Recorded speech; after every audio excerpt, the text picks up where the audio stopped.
guys, I'm Dr. Steve Baum, board-certified family medicine and obesity medicine physician. And if you're feeling tired, foggy, or stuck, it's probably not your age, but actually your hormones.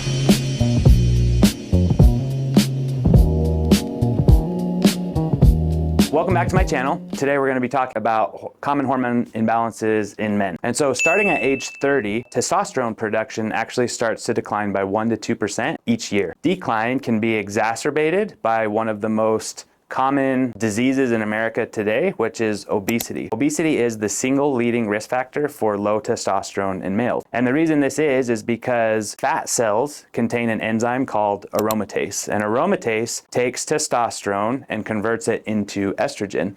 And so not only do you get low testosterone in males, but you get excess estrogen, which often leads to something called gynecomastia or man boobs. You know, a lot of times I get, in particular, female patients that come to me and they say, I just feel off. Dr. Baum, I just feel off. I don't feel like myself. I can't sleep, whether it's I can't fall asleep or I have a hard time staying asleep.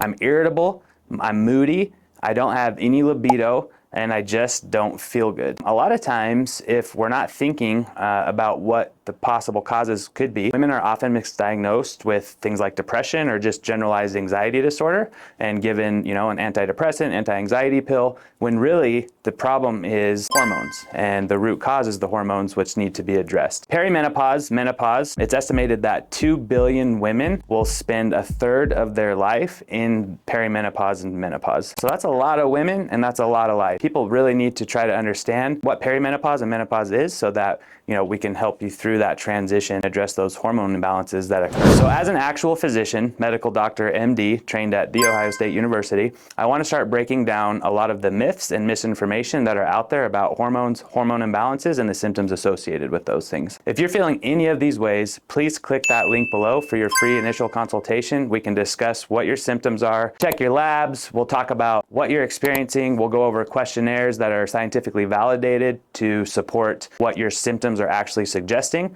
whether that's, you know, perimenopause, whether that's menopause, whether that's perhaps a mood disorder like generalized anxiety disorder or major depressive disorder. We'll really dive deep and figure out the root cause of why you're feeling the way you are so that we can get you feeling better as soon as possible. Yeah. Hormones really are a ripple effect where one imbalance leads to another. So take sleep deprivation, for example.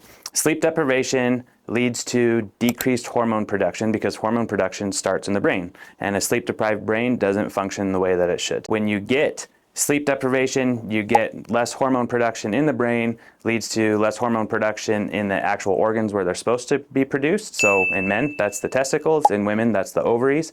And when you get less production of whether that's testosterone or estrogen, you can start to feel it. You guys will be absolutely amazed about what simple habits, or what I call the pillars of health, will do for the way that you feel on a day-to-day basis. Just getting adequate sleep, making sure your stress is managed, making sure you're getting good nutrients and not just calories. See, there's a thing called the malnourishment of Western society, where we get plenty of calories, but very little nutrients in those calories. And that's no good for you. All of those things really do affect not only how you feel, but they do affect your hormones. Yeah, so as a certified nutrition coach from the National Academy of Sports Medicine, I like to go over people's diet. Typically that includes food journaling, so I need to know everything you're eating and drinking from the time you wake up to the time you go to sleep.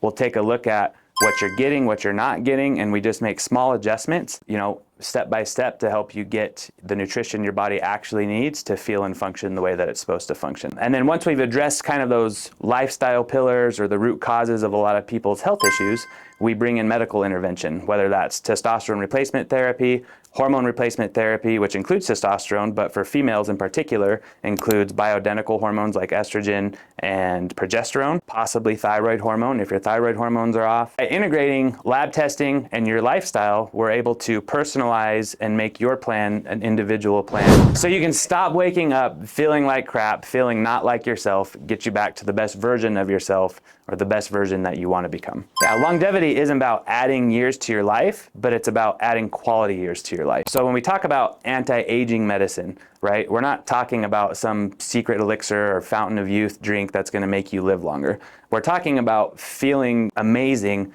as you age and keeping you functional for as long as possible. Take, for example, wearing glasses, right? I never had to wear glasses until I got into my 30s. I was in the Air Force in my early 20s. I had better than perfect vision, but as I got older, my eyes started to get worse. And so what did I have to do? I had to get glasses. Now, you could say, well, losing your eyesight is part of the normal aging process. So what, I'm just supposed to get older and not want to use my eyes still? No, absolutely not. Functional medicine, whether that's peptide therapy, hormone replacement therapy, things like that, to keep you feeling young and functional is what it's about.